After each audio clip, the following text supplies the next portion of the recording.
Well, hey there, church family. It's another midweek chat opportunity. It is. We missed you last week. We really did. I missed you. Thanks, man. I see you. All right, we have some things happening. Announcements. This week, kids, nursery through kindergarten, classes start for you. So, parents, if you haven't registered and you want your kids to come, please register. So, just to be clear, kindergarten, all the way down to conception. Mm-hmm. No, not Life conception. begins at conception. No That's classes for them. No. All right. Well, I guess they'd be in there. That's right. Yeah, that's right. It's not like it's for the entire time. So you would start by taking your kids to those classes. So no messages anymore telling us that we have to drop off or it's time to take the kids down. Yeah. Exactly. Messages that say time to take your kids out. Yes. Take them out. Put them down, take them out. Good. Yeah. Yeah, so Good. That's it. Okay, other announcements?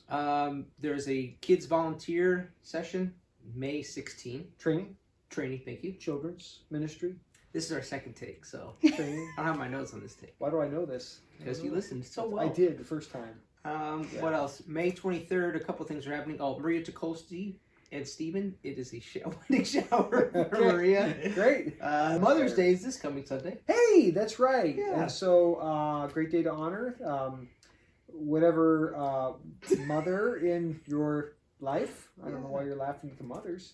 Nah, I love mothers. So this Sunday, we will have kind of a coffee bar in celebration of mothers for anybody. That's right. We've got an ordination this week. Mine. Yours? Yeah. What does that mean? They're going to officially recognize me as a long-term ministry worker in the missionary church. As opposed to ignoring you as we've been doing. Yes, no, exactly. No. You've been a licensed pastor. You're also a master.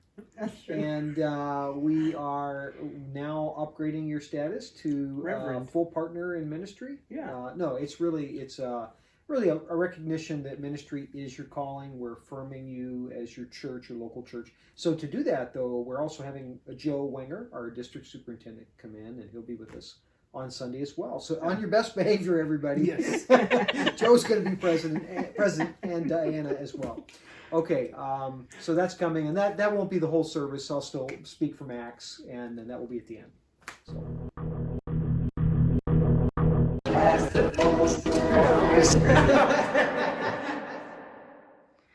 For this week's Ask the Pastors, once again, we're posing our own questions. Yeah. So much easier this way. But keep them coming, by the way. Yeah, is there we still have that some. form on the website Yeah, they there can is. submit? We have a couple in queue. We do have a couple in queue, so if you sent one, don't think we're ignoring you.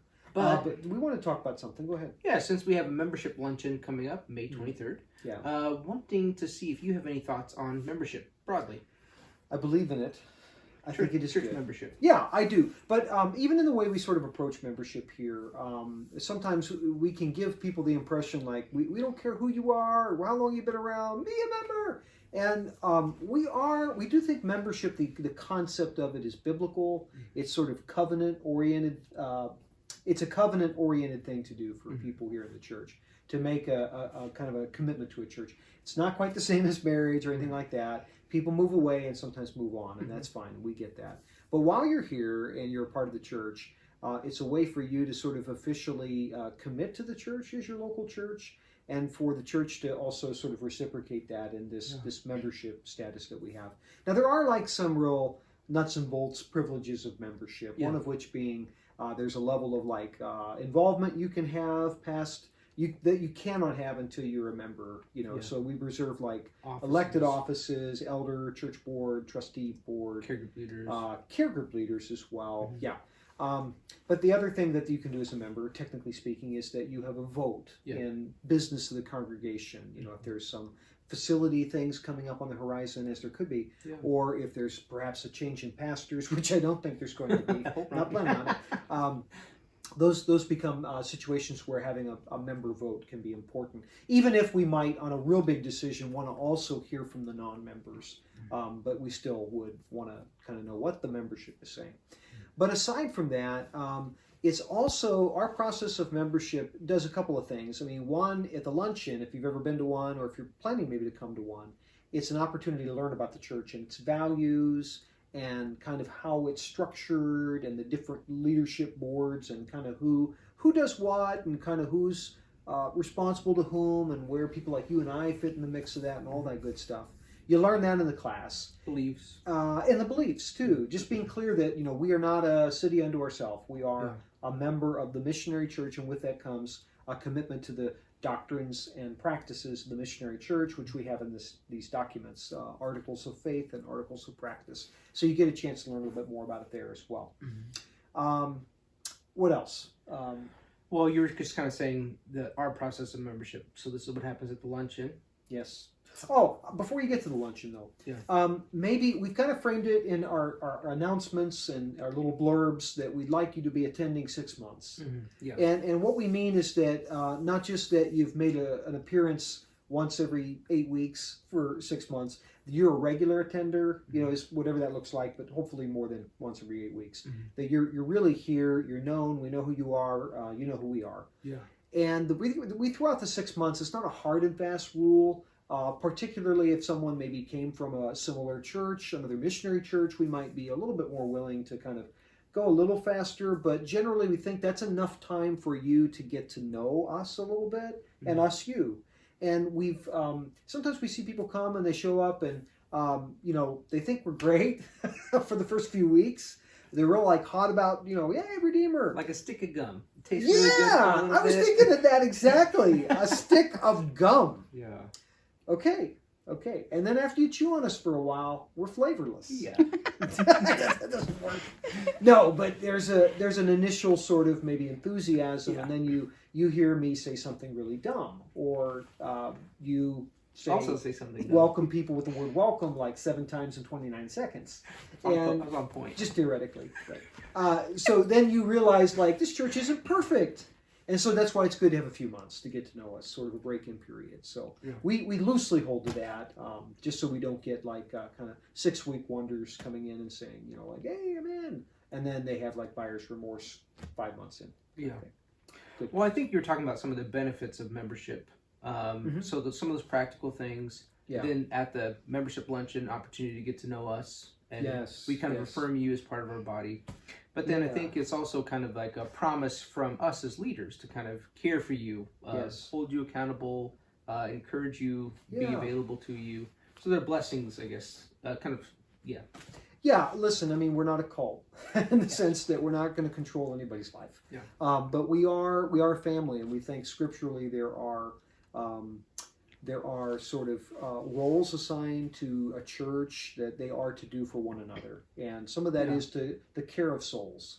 And even leaders. Peter says they keep, be nice to your leaders. This is a real loose paraphrase. They keep watch over your souls as people, as men, who must give an account. And so we recognize that responsibility of soul care and soul oversight. That doesn't mean that we tell you what to do and who to marry and all this stuff. We don't do that. But we do try to fulfill our scriptural mandates to each other in a structure of leadership that God has given us in the New Testament. Yeah. So the membership luncheon's coming up. That's kind of like our first step in the process of membership. Yeah, and it's not a commitment if you come to the luncheon. You may find more about the church that you didn't realize you need to think about or to have more conversation first. But it may be that it isn't sort of a necessary check the box to come to the luncheon. Some of our folks already have done that. Step 2 is to take that application that we'll make available to you, fill that out. And that's a 2-sided application with pretty simple questions. Pretty basic stuff about, first and foremost, when did you come to faith in Christ? And what does your Christian walk look like? And it's not a test, it's not a quiz. We don't have a bar, you got to be this perfect or this righteous. It's really just more that we're sure that we're not giving you false assurance. Yeah. That, I've just always been around the church all my life and have never made a commitment to Christ or sought his forgiveness. We wouldn't want to give you a false assurance that, you're a member, you're a leader here now. We want us to have that opportunity to make sure that that's a step that's been taken. Secondly, we ask about, have you been baptized? And, we can talk a little bit about that. That's important as a public identification of your faith. And then there are a few commitments we ask you to make, to consider getting involved at a deeper level with a care group perhaps, or by getting involved in serving in some way. And we often find that people that have made it to the membership luncheon are already doing those things.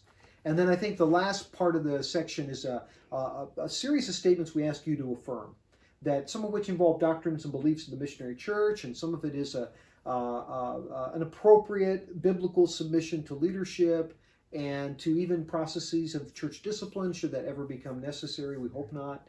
But it's an agreement that you're jumping in, you're part of this group, this family. Yeah. And then after that, fill that out. You get that to me, bring it to me, and then what we do is we set up an interview with usually myself and one other elder, or it could be you and another elder, but often I try to be involved. And that's kind of a get to know you, a sit down, and any questions that you have, answer them if we can. Hear a little bit more just about your life, kind of where you're at. And then really there's prayer that happens in these meetings, and it's a chance for us to also open up our ears, and because new members are often newer to us, and so they're sometimes offering fresh perspectives and fresh questions to things that we've just gotten used to or nose blind about. And so it's a good opportunity for us to hear from you, from some of our folks, because it's no longer like there's us and then there's you. It's like it's we. We're now the membership of Redeemer. Yeah. I should also add that according to the Missionary Church Constitution, I'll double check this, I'm pretty sure, age 16 and older. So if you're 16 years of age, a youth could potentially join the church as a member. That's great. Yeah. So that's it. That's good. Yeah, just some... Enough for now? Yeah, plenty. Plenty spoken here. Yeah. Many words were spoken. All right. Thanks for patience missing you last week. We hope to be back at you again in 1 week. Great.